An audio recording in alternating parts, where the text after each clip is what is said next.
ಇಲ್ಲಿ 3 ಭಿನ್ನರಾಶಿಗಳನ್ನು ಕೊಟ್ಟಿದ್ದಾರೆ. ಇವುಗಳನ್ನು ಏನು ಮಾಡಬೇಕು, ನಾವು ಕೂಡಿಸ್ಬೇಕು. ಹೇಗೆ ಅಂತಂದರೆ, ಮೊದಲಿಗೆ ನಾವು ಇಲ್ಲಿ 3 ಭಿನ್ನರಾಶಿಗಳಿದ್ದಾವೆ. 3 ಭಿನ್ನರಾಶಿಗಳ ಛೇದಗಳು ಏನಾಗಿದ್ದಾವೆ, ಬೇರೆ ಬೇರೆ ಆಗಿದ್ದಾವೆ. ಈ ಛೇದಗಳನ್ನು ನಾವು ಏನು ಮಾಡಬೇಕು, ಒಂದು ಮಾಡ್ಕೋಬೇಕು.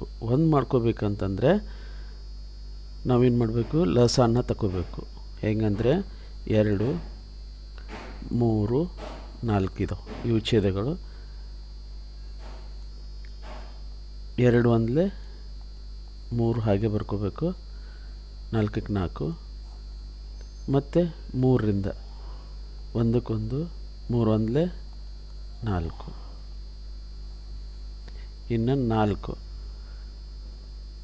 1 1 4 ಒಂದಲೇ.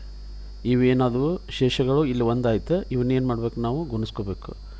2 3 6, 6 3 6 4 24. ಲಸ ಏನು ಬಂತು, 24. ಹೌದಾ?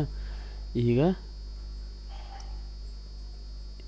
ಲಸ ತೆಗೆದಾಗ ಛೇದ ಎಷ್ಟಾಯಿತು, 24 ಆಯಿತು. ಇನ್ನೇನು ಮಾಡಬೇಕು, ನಾವು ಇದನ್ನು 2 ಓದಬೇಕು. ಎಲ್ಲಿವರೆಗೆ, 24 ಬರೋವರೆಗೆ.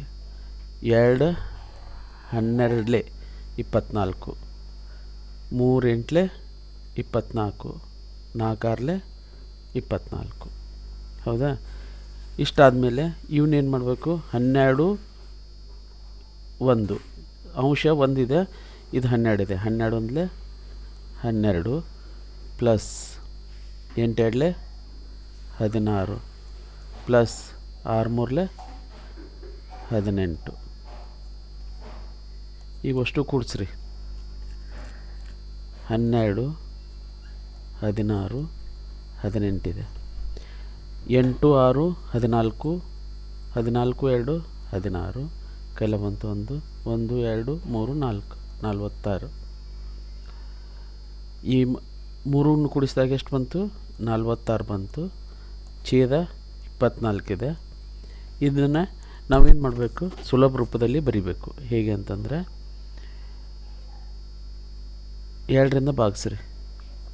2 ಒಂದಲೇ 2 2 4, 2 2 4, 2 3 6. ಏನು ಬಂತು ಕೊನೆಯದಾಗಿ, 23/12. ಆದ್ದರಿಂದ